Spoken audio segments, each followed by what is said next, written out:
I'm going to see if I can take this off real quick. How's everybody doing?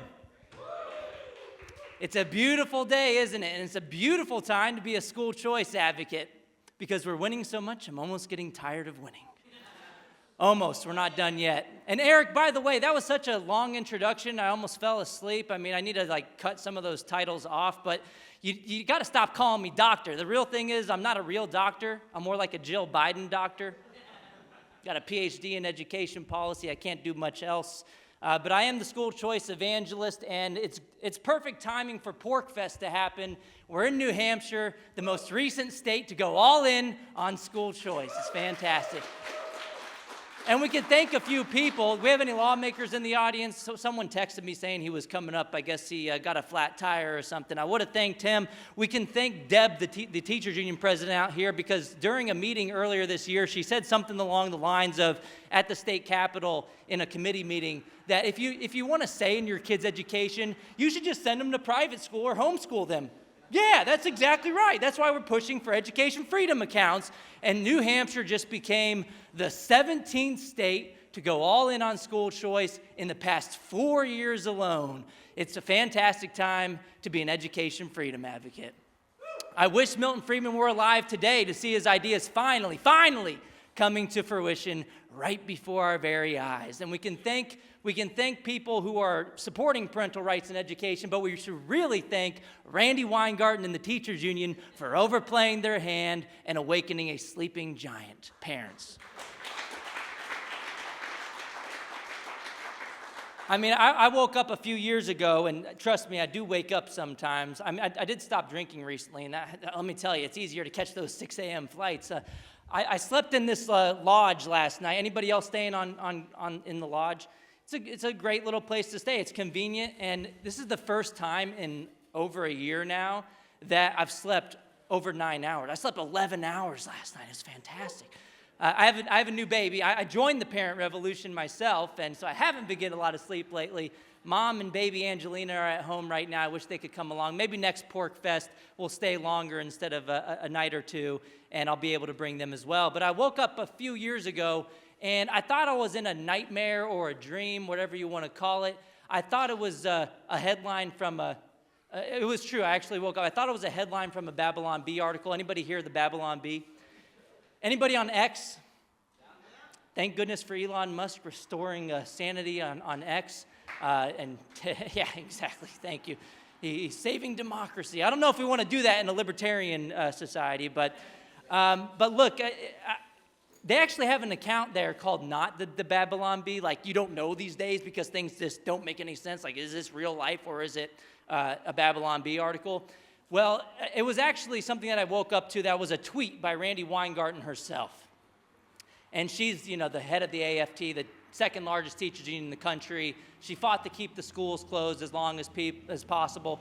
Woke up families. They got to see the crap that was happening in the classroom. And now we're regaining control of the school system. And also, homeschooling has at least doubled since 2019, so I'll take it. That's a big win.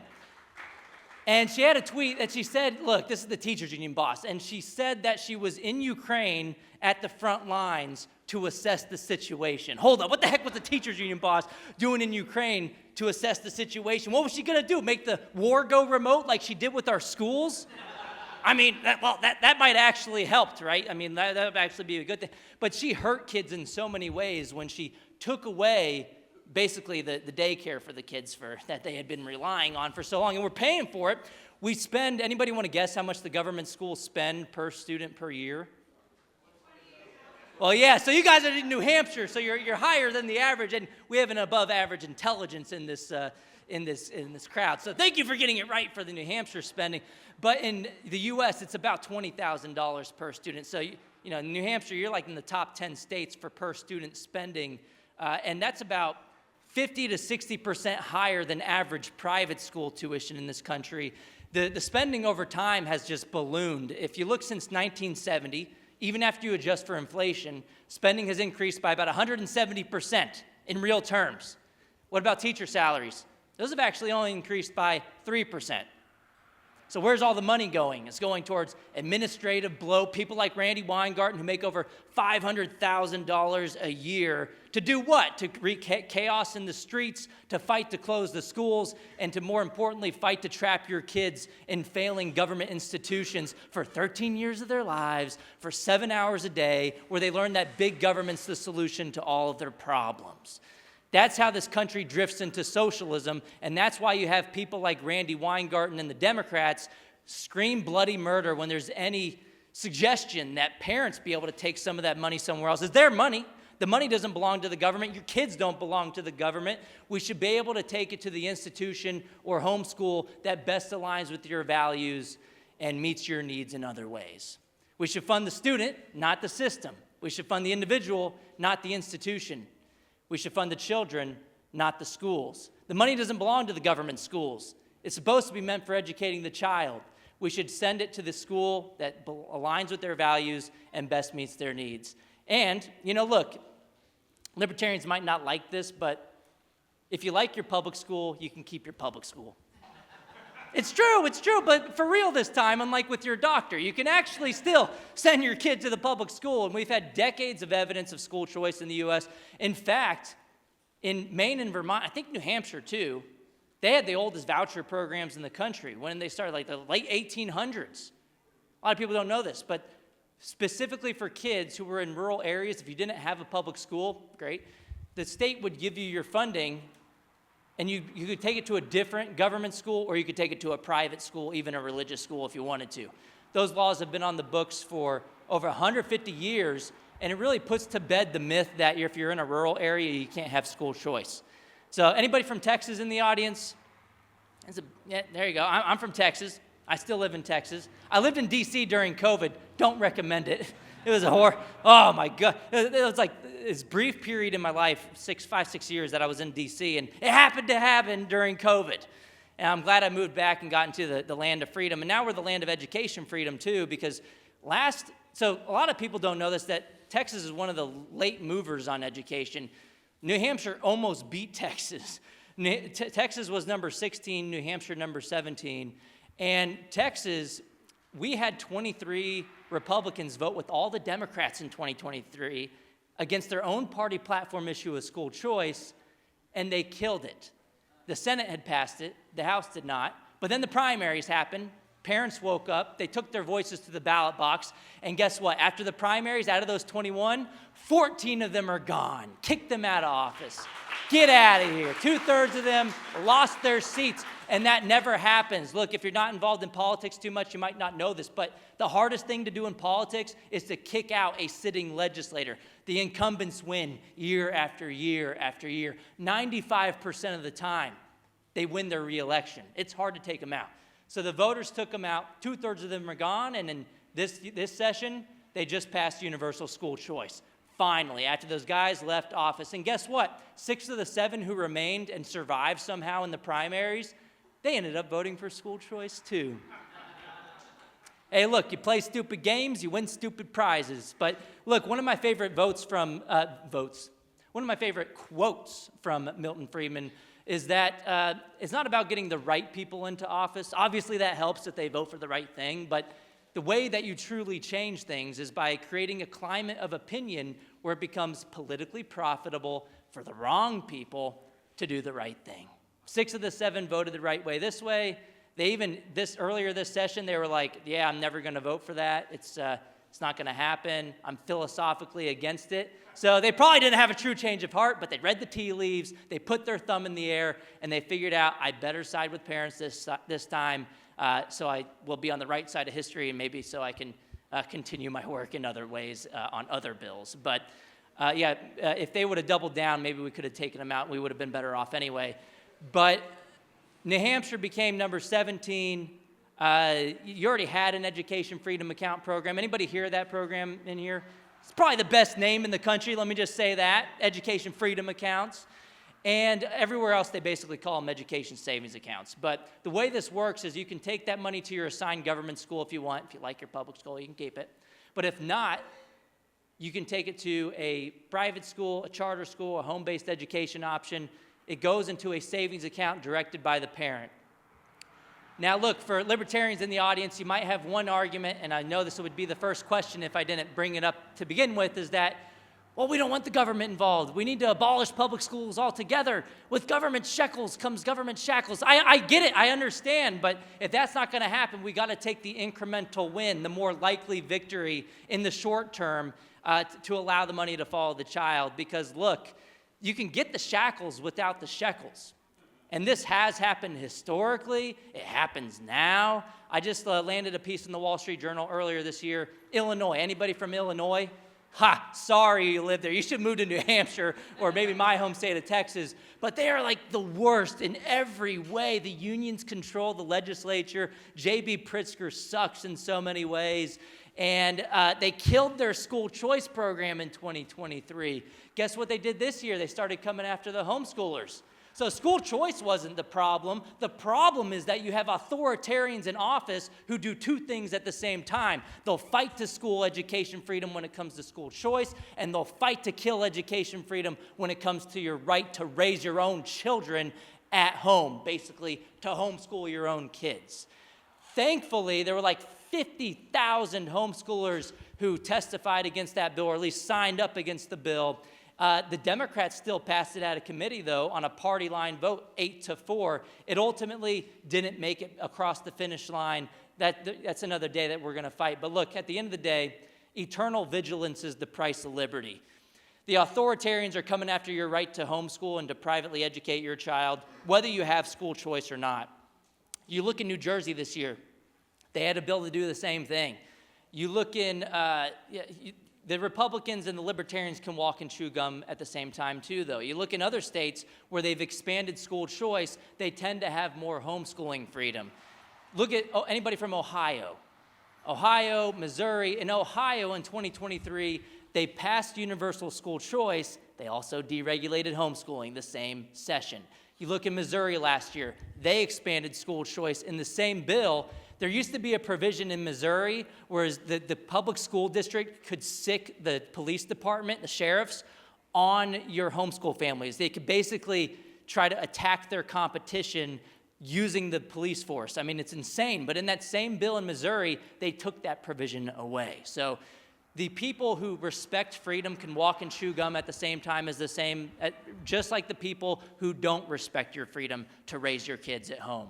And so school choice can reduce the likelihood of government overreach in a few ways. One, you make the idea more mainstream that people can choose for their own kids. You'll reduce the likelihood of calls for regulation. And if they still come after you, guess what? You're still more likely to win the fight because politics is all about organized interests pushing for what they want.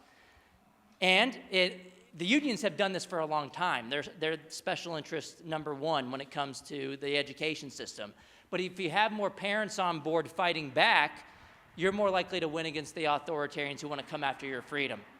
And so you should get a bigger tent, a broader coalition through allowing people to have the choice. And by the way, this is all voluntary. As libertarians, we understand and respect the right of everybody else. If you're not going to take the money, you don't have to. But if other families can't afford it or if they can't make it work for whatever other reason, they should be able to make that cost-benefit decision for their own families. And then if you want to convince them otherwise, that's in your right to be able to do so. But look, we're already spending the money anyway. We should, instead of sending it to the government institutions directly year after year, we should give families the choice to be able to say, you know what, if I don't want to take that, fine. One other thing on Illinois, Chicago teachers' unions were the worst over the past few years. Anybody on X probably saw that the union tweeted out in 2021 that the push to reopen schools is rooted in racism, sexism, and misogyny. I don't even know, where does that even come from? I mean, they threw every buzzword at the wall just to see what would stick. It didn't work out for them, thankfully. It's a bold strategy, Cotton. Let's see if it works out for them. It didn't work out for them. And they ended up deleting the tweet right after I replied to them. I usually get in pretty quick, and I replied with the headline from CNN of all places. They usually like CNN. I guess they didn't like this one, but it was a headline citing a Harvard study, which they usually like Harvard too, and it found that, if anything, the school closures were disproportionately hurting kids from non-white families and from low-income families. So there goes your tweet saying that this is opening schools hurts it's racist. I mean, it just totally flew in the face of the evidence, and they deleted their tweet. They also had a board member vacationing in Puerto Rico after they said it was unsafe to reopen schools, but they're going to fly around 1,000 miles to get somewhere else to go vacation. It's safe enough to do that. Why wasn't it safe enough to open the schools? Well, it was safe enough to open the schools. So look, the private schools were open, the grocery stores were open, everything else was open. You had bars open when the schools were still closed. The science, the data had shown us consistently that kids had the lowest risk from the virus. The schools should have been the first thing to open. They were the last. Why? Because it had nothing to do with safety and everything to do with politics. The unions lobbied the CDC to make it more difficult to reopen schools in person. They knew they could hold children's education hostage to secure billions of dollars in ransom payments, and they did. They received $190 billion in so-called COVID relief since 2020. You had daycares open. Look, anybody from California? I know you don't want to admit it. I know. Hey, you traveled far. Thanks for coming all the way to New Hampshire. Maybe you should make that move permanent. But they had their schools closed more than basically anybody else. But there was a private school near Sacramento. Don't tell anybody I was born in Sacramento.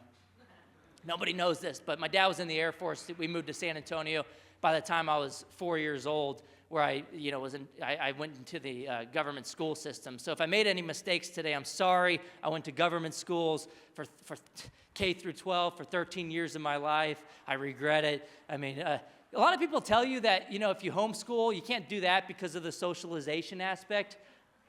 I experienced some socialization, but it wasn't the right kind of a socialization. I mean, there was bullying, there was fighting, there was drugs. I mean, maybe the libertarians might like that in the audience, but I didn't get wound up in that, and certainly not for at the age that I was at. I mean, there was a lot of drugs on my middle school campus, and I had a friend. I actually still know this guy. He ended up, I think he ended up in prison later on, but he kind of told me that, look, Corey, you're not walking the correct way. You're not walking like you have a limp. I was supposed to go like this. I can't even do it now, but I wasn't walking the right way. It wasn't the cool way to walk, but that was kind of like, that was the socialization that I went through during the school system. But yeah, in Sacramento, let me get back to my story. Thankfully, I remembered to get off this tangent and go back. But the reason I brought this up was there was a private school in California. They had a closure order that only applied to schools, but not to daycares. Now, if you were sitting there and you're doing the same thing, but you were learning, all of a sudden it was dangerous. So they rebranded themselves as a daycare. How about that? How about that? So they did that. So it just went and showed you the unions were lobbying for closures. The private schools were fighting like hell, trying to figure out how to open. Why? Because markets work. It's about incentives.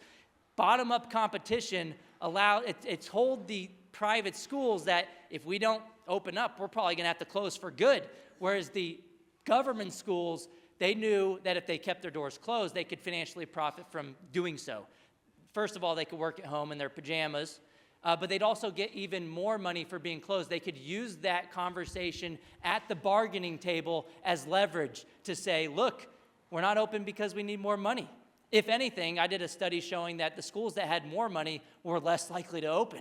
How does that work out? I mean, they didn't spend the money on reopening schools. They spent it on hiring more people. Why is that? Because the government school system has become, it always has been, more of a jobs program for adults than an education initiative for kids. It's a sad reality. They went on a hiring spree. Look at Chicago right now. Since 2019, we have data on this.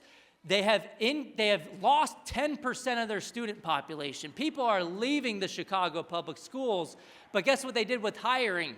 It increased by 20%. They've increased hiring by 20%. In what other industry do you lose 10% of your customer base? Then you say, oh, it might be a good idea to hire 20% more people. So the unions push for this over and over again. Why? Because they get paid based on how many students, they get paid based on how many teachers and employees are in the system. That means more dues-paying members for the union. And so they have an incentive just to push more people. What does that mean for teacher salaries? I mentioned earlier, 170% more money has been poured into the public school system since 1970, inflation adjusted, but teacher salaries have been flat, about 3%. Since 2000, we have data on this nationwide. The number of students in the system has been basically flat by about a 5% increase in enrollment. Hopefully we can reverse that trend and make it negative. And in recent years, it actually has been negative. There's been a mass exodus from the government school system. Over 1 million kids have left government schools since the COVID era.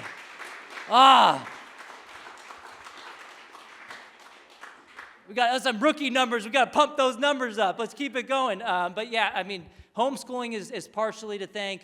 The unions are partially to thank. But since 2000, while enrollment in the long-term trend has been a 5% increase, teachers have increased by about 10% in that system. Administrators, about 19 times the rate of the student enrollment growth. About 95% increase in administrators since 2000. Priorities, yeah, boo. I mean, what do we do with that? Well, we have to inject more competition into the system. We have to allow families to vote as with their fiat feet. fuels endless wars. I mean, I don't know. I wasn't talking about wars today, but yeah, it's in the endless wars.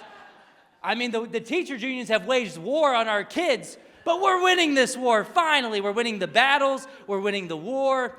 And, look, we have some more work to do. I mean, there's blue states that haven't come along. California, I don't know how long this is going to take. New York, anybody from New York?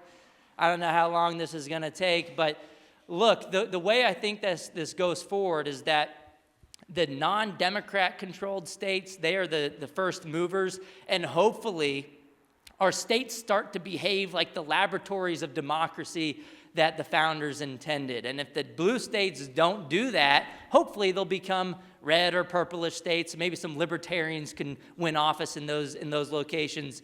Or maybe you'll have some Democrats defect on the issue. I mean, school choice isn't a partisan issue. You look at the latest polling, I mean, not just the latest. I mean, over time, it's always been the case that you have a supermajority support of Republicans, Democrats, independents supporting the concept of the money following the child. But you have Democrats vote against it. Why? The teachers' unions have become an arm of the Democrat Party. They basically always have been. They're a money laundering operation for the Democrats. I mentioned Randi Weingarten earlier. 99% of her campaign contributions in 2024 went to the Democrat Party. Wash, rinse, repeat. It's a money laundering operation. It ought to be illegal. We should abolish public sector unions altogether once and for all. They're too involved in politics.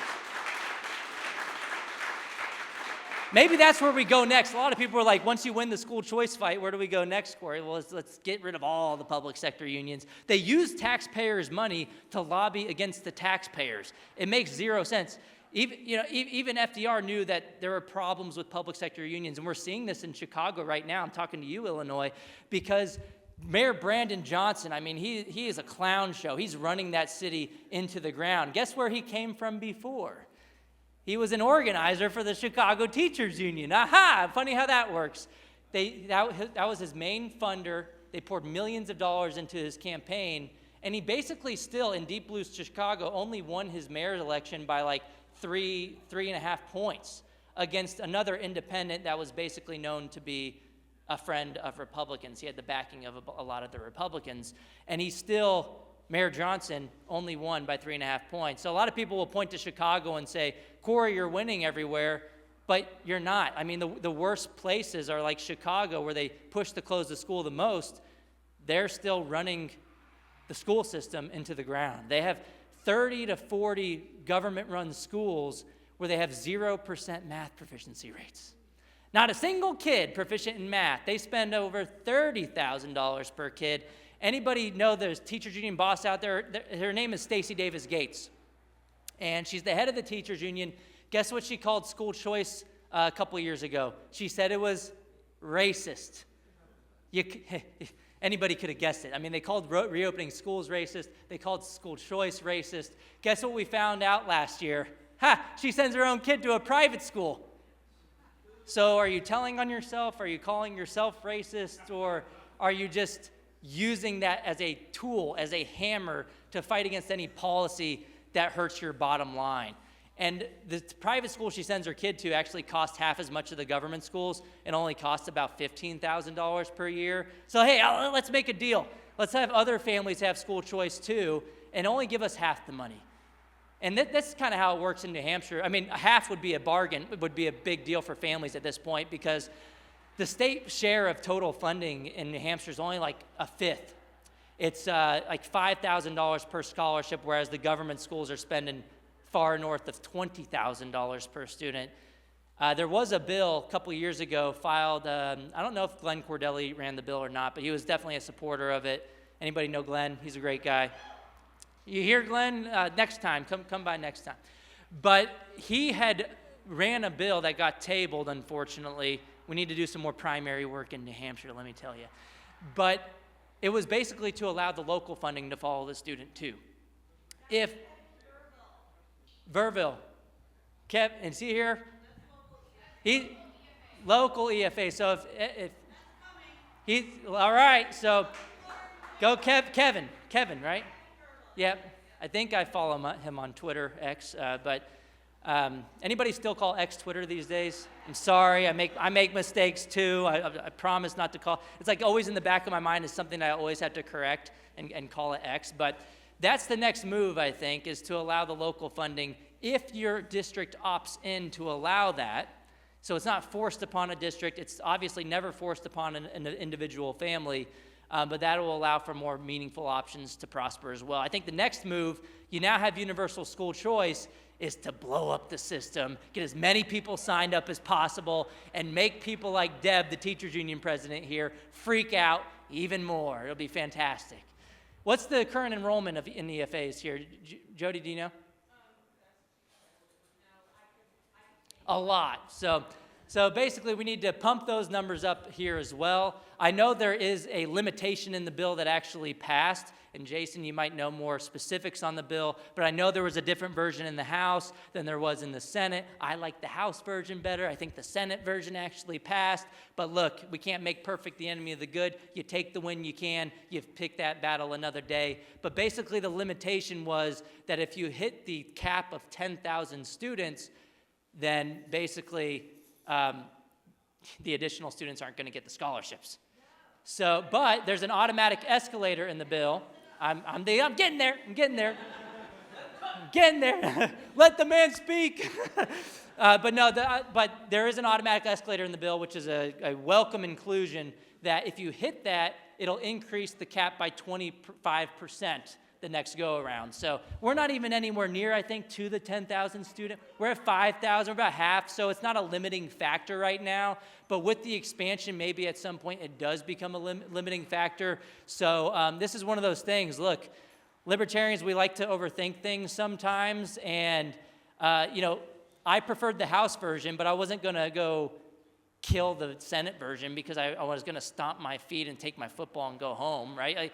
You have to understand where the victories are. And look, if Randi Weingarten's against it, it's probably a good idea. That's a good heuristic. It's not always true, but Randi Weingarten, so like there's another thing. Randi Weingarten was in favor of banning cell phones in schools. And before I knew that, I was kind of thinking maybe that's a good idea. But then I was like, hold on, why would Randi Weingarten support this? And then like right after the election, I started getting some parents sending me some recordings from their students in the classroom. One of them was about a teacher in Los Angeles area in California, went on an anti-Trump tirade, said that everybody was going to end up in concentration camps, basically said it was going to be another Holocaust because Trump won.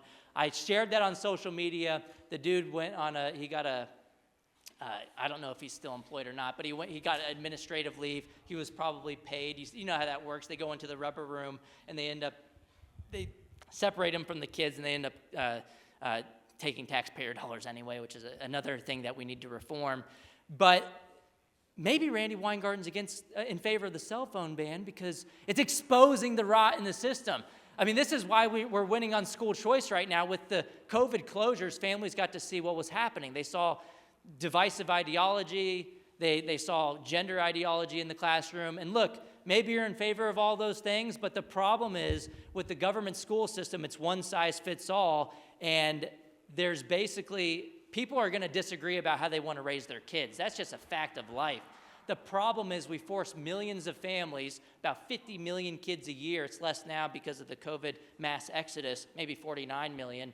But we force them into this system where you're going to have some people like it, and a lot of people aren't going to like it. It's not one size fits all. It's more like one size fits none.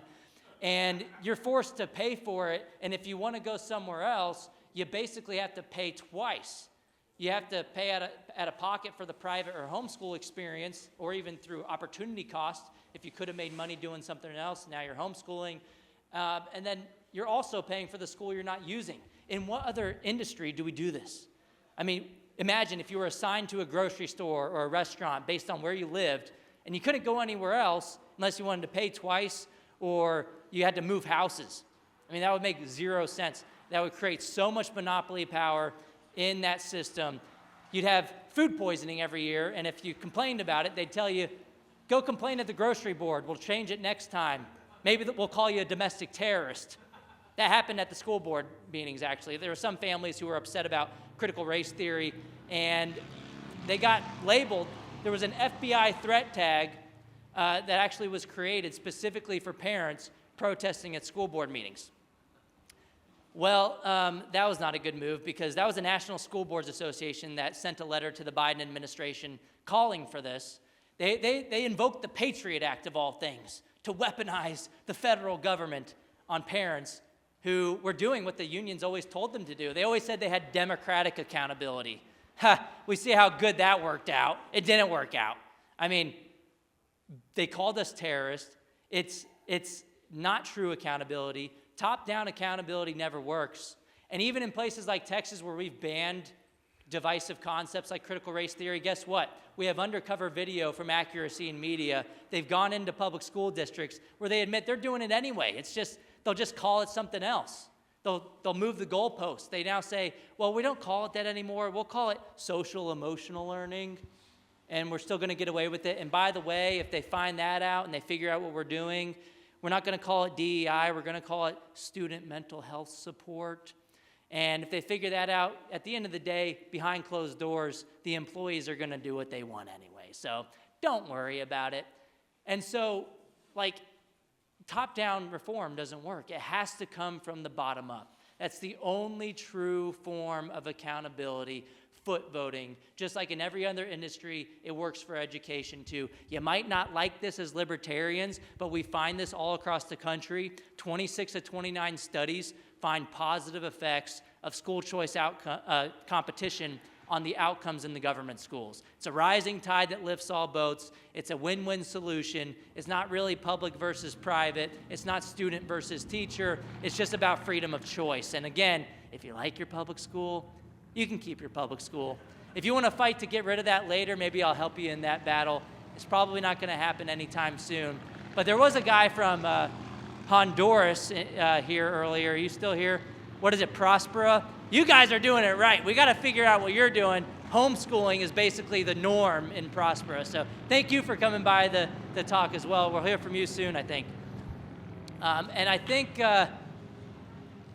Look, I usually talk for 20 minutes. It's been almost 40, and we have some really smart people in the audience. I think we should open it up to audience Q&A, because you've probably heard all of these arguments before anyway. You've heard all the teachers union talking points. They're not any good. I'm not going to go over a myth-busting session with you. But one other thing before we start coming up for questions. But the last thing I'll mention is something that's in the news lately. I started, if you're following me on X, you've already seen this. But I've started to reveal that people so the New York Times just the other day reported that Randi Weingarten was leaving the Democrat National Committee. She had a high-up position, an at-large member of the DNC. And they just kind of reported on it, and I was just over here like, did I miss something here? She was in the DNC for 23 years? I watch this stuff every day. I don't like Randi Weingarten very much, and so I have my opposition research lined up. I didn't know she was in the DNC for 23 years. Did anybody else know this? If you raise your hand, you're probably lying. I didn't want to admit this at first. I was asking my friends in private chats, did I get something wrong? Like, did any of you guys know about this? These people are dialed in. This is their full-time job to think about these things, and they didn't know either. She was on their rules committee, a powerful committee, for 16 years. And then I was like, okay, why is she leaving the DNC? Is it because the DNC has just lost their minds? It's the other way around, I think. So I started doing some digging, and it turns out she got pulled off the rules committee earlier this year in February or something, and no one really reported on that either. This is just another story of why the media sucks, by the way. They probably knew this, the DC insiders, but they didn't report on it because they would always quote Randi as the representation of the teachers. She's such a great person. She has no political interest at all. If they would have reported that she was at the table with the people they're donating money to get into office, then it would have been very clear that they were an arm of the Democrat Party. It was a one-sided political operation forever. And this has been going on. Anybody know the Open Secrets website? It's a pretty good resource. I recommend it. No, they're not paying me to say this. I just use it all the time. But if you look, they have data since 1990, and every single election cycle, every 2 years, Randi Weingarten's union has provided at least, if you look at the minimum year, it's usually over 99%, but at least 97% of their campaign contributions funneled it back into Democrat campaign coffers to their buddies in the Democrat Party. And now we're finding out that Randi, and just yesterday I reported myself, because the New York Times didn't report this because I started digging into it, her vice presidents of the AFT are also still at the Democrat National Committee. Becky Pringle, the head of the NEA, the largest teachers union in the country. Any of you heard of Becky Pringle? She has actually the bigger union of about 3 million members as opposed to 1.8 million in Randi's. But most people don't know about her as much. But she fought to keep the schools closed too. She's just as crazy as Randi. At her latest national convention, I shared a post. If you just look up Corey DeAngelis, you know how to search on X, unhinged lunatic, you'll find the video. But basically, she's going like this. She's like a Dwight Schrute. She starts hitting the table. She's doing the Mussolini. And she's saying, like, we're going to win. We're going to win all the things. All the things. Like, she said it like 20 times. Like, what things are you talking about? The money, we knew that. But also the ability to mold the minds of other people's children. I mean, this is a weird, incestuous relationship between the union and the Democrat Party. It's insane. It's just all coming to the surface right now. And look, sunlight's the best disinfectant. If you're not on social media, probably good for your mental health. Look, I wake up in the mornings, I don't need coffee anymore. I look at Twitter or X. I don't recommend it. It's probably bad for my mental health. It's probably why I'm going halfway insane these days. But it is a good substitute for coffee. It's a good way to wake up. Or if you have a baby like me, you don't need either of those things anymore. You just kind of wake up. I got a 10-month-old. Her name is Angelina. If you follow me on X, you've probably seen some pictures of her. She's fantastic. And I'm already homeschooling her. We already homeschooled before kindergarten, right? Like, we're all homeschoolers. And I hope to continue that trend.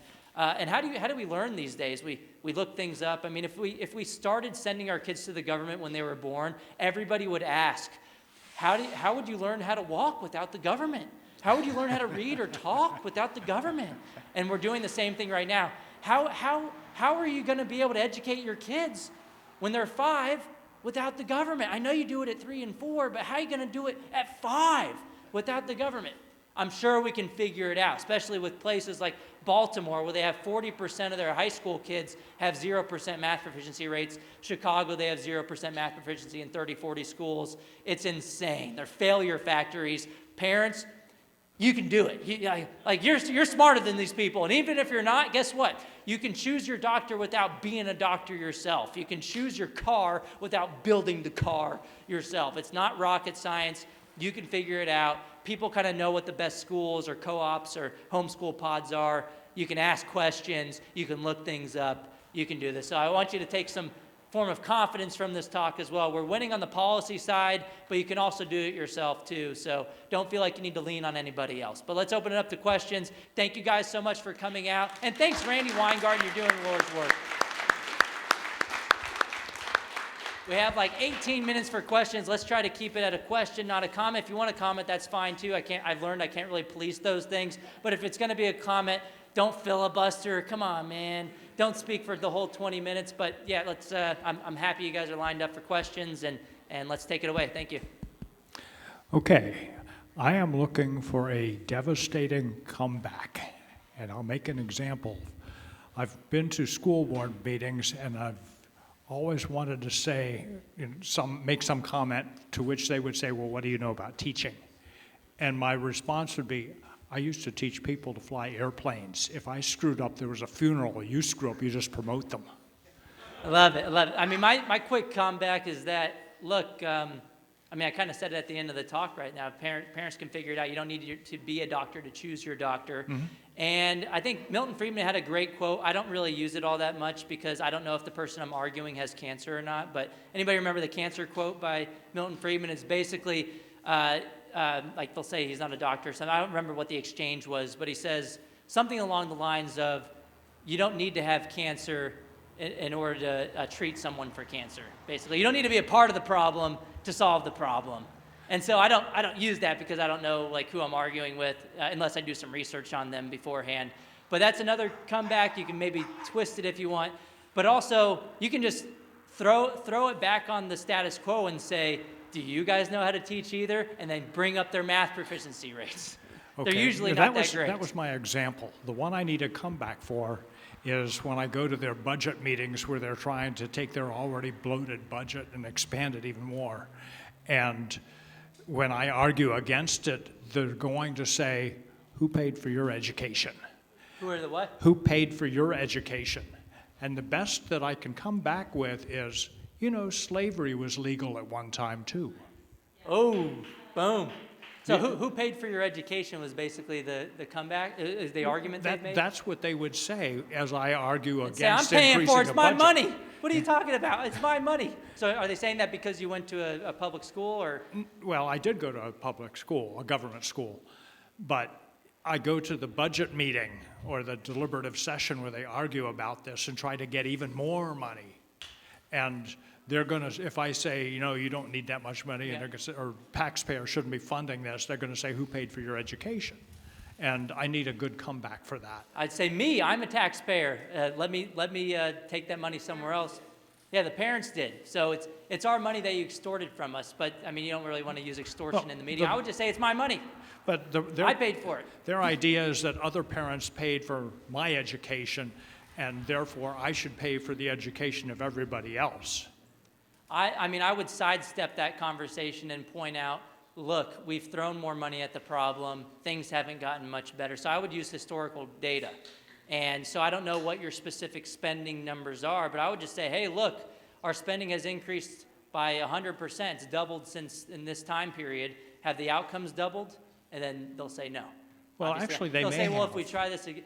They might point out. No, they may have doubled, as in they used to have 40% that couldn't read and write, and they're down to 20. Well, so spending goes up, outcomes got worse. We should reduce spending if we look at that correlation. Exactly. Who but a fool would vote to continue the trend? Like your argument in particular is that if we spend more, it's not going to improve things. You're not calling to zero out the funding. You're just saying we shouldn't increase it, right? So personally, I wouldn't mind zeroing I know, out the funding, that's not going to fly. Like you don't want to go there, right? You want to. Like what you're currently trying to do to just win in the policy relevant circle is you're not trying to increase. In the wallet. Yeah, so if you're not trying to increase, that's the battle you're having today. I would just say, I'm not calling to abolish it altogether right now. Taxpayers would still fund education. I'm just saying that we shouldn't increase it to where it's probably not going to lead to better outcomes. So that's where I would go with it. Okay, thank you. Thank you.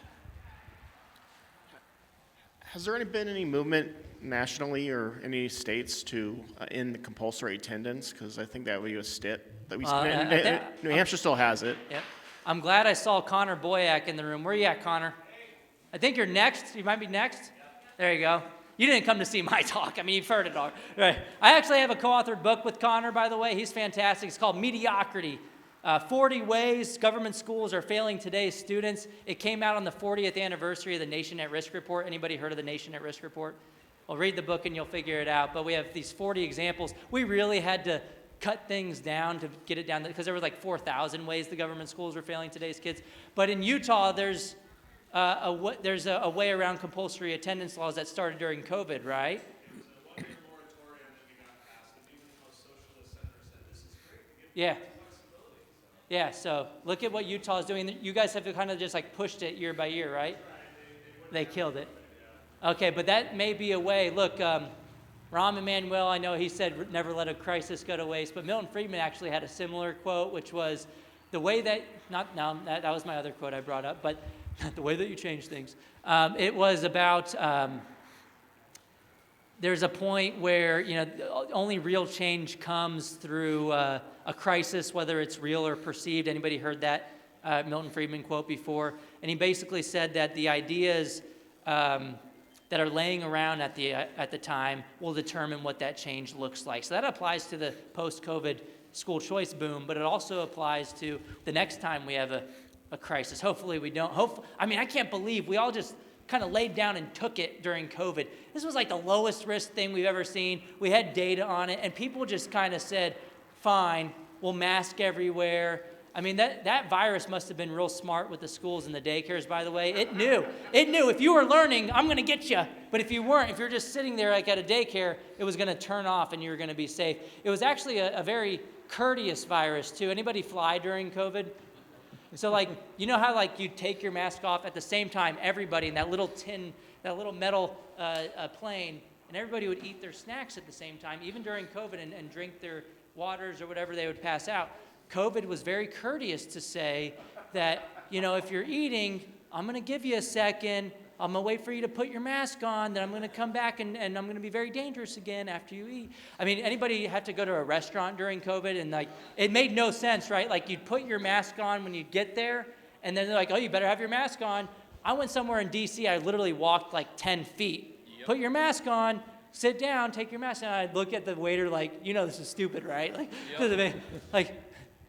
And so, I guess in places like D.C. where they would do that, maybe New Hampshire did these same ridiculous things as well, especially in the cities, is they would, I guess COVID would fly around up here, but once you sat down, it's all right, I can take my mask off now, it's fine.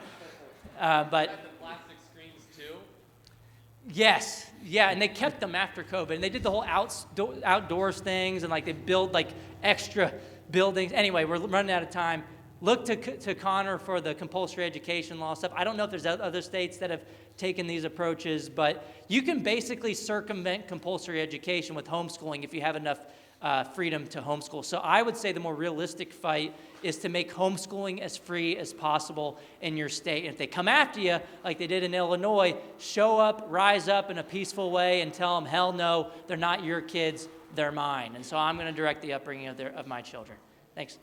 So my question is, do you ever use the argument that education is the value inculcating process, as is religion, and there is a ban in the First Amendment Yes. between the state and religion, and education is actually the same as education is the same as religion, and the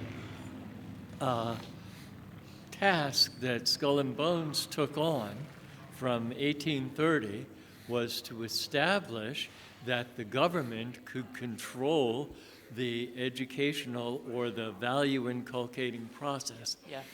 Do you ever talk about that? Yeah, so I'll hit that in a second. But everybody knows we got our school system from from modern-day Germany, Prussia, right, in the 1830s. The father of public education, his name was Horace Mann. He was the first Secretary of Education in Massachusetts. They got their first compulsory education law in the country in 1852. Actually, the first one in the colonies was from the 1600s. I forget the specific year, but it was called the Old Deluder Satan Act. It was actually explicitly religious. But there's no such thing even today as a values-neutral education. When it started in Massachusetts with Horace Mann, his whole vision that he got from Prussia was to create obedient soldiers, obedient factory workers. It wasn't about education to begin with. Do you ever make that argument? Yes, I make it quite a bit. Thank you. And it's a good argument. But, some people might say, oh, it's a genetic fallacy just because it happened a long time ago. Doesn't mean it's happening today, but it is happening today. Every single thing looks the same as it did a long time ago. It's you have school buses that look like prison buses, and it's basically, what is Michael Malice's best quote? Schools are just basically prisons for children, where one of the only places they'll ever experience violence in their lives. He also has another quote that socialists regard your property as their property, but even more nefariously, regard your children as their property. And so I do make this argument, and what's interesting is a lot of people will say school choice is a violation of the separation of church and state. My quick response is those words aren't in the Constitution. They're talking about an established state religion. School choice doesn't do that in any way. We've won at the Supreme Court year after year since 2002. We've had decades of Supreme Court precedents on our side on the school choice front. And it's the same reason why you can have Pell Grants without violating the separation of church and state. But I'd like to take it a step further and say that, and I made this argument in a 2018 article in the Detroit News of all places, and there's been legal scholars in the Florida Law Review that made this argument even before me. The last names of Salander and Calabrese were the scholars, and they made the argument that actually school choice is required under our Constitution because the government school system discriminates against religious families. You can make a 14th Amendment argument, but you could also make a First Amendment argument that it discriminates, and more recently someone wrote about this in the Wall Street Journal around the COVID era. It was Phil Hamburger, I think his last name was. He wrote about it in the Wall Street Journal. He's a legal scholar, and he wrote about how the First Amendment, because the government school system coupled with compulsory funding and compulsory education laws is a violation of the First Amendment because it's basically compelled government speech. Right. And so, one way is to abolish the whole system and give us our money back. How about that? But each state constitution does have education in it, so that would be the tougher lift. The more feasible policy solution is to say, keep the money the same, but let parents, if they vehemently disagree with what is happening in the schools, let them go somewhere else. And there's actually a federal court case that's dealing with this right now in California, of all places, that we just won. A lot of people don't hear about that. Hey, we win sometimes in California. Woo. Oh, wow.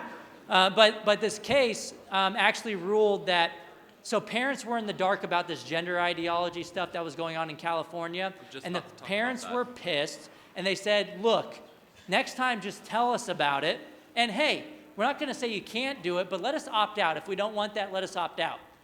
The school doubled down and said, no, those are our kids. We're going to teach them how we want to teach them.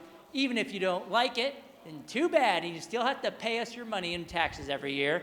And the parents said, to hell with this. They filed a lawsuit, and they won in federal court. And the result happened to be that they can opt out, and the school has to tell them about these things in the future. So it's not the triumphant victory that I would like, but it's a step in the right direction. And hey, if the teachers' unions are dumb enough, and they're dumb in a lot of ways, they'll file that up and appeal it to the Supreme Court to where maybe we can win on a national scale as well.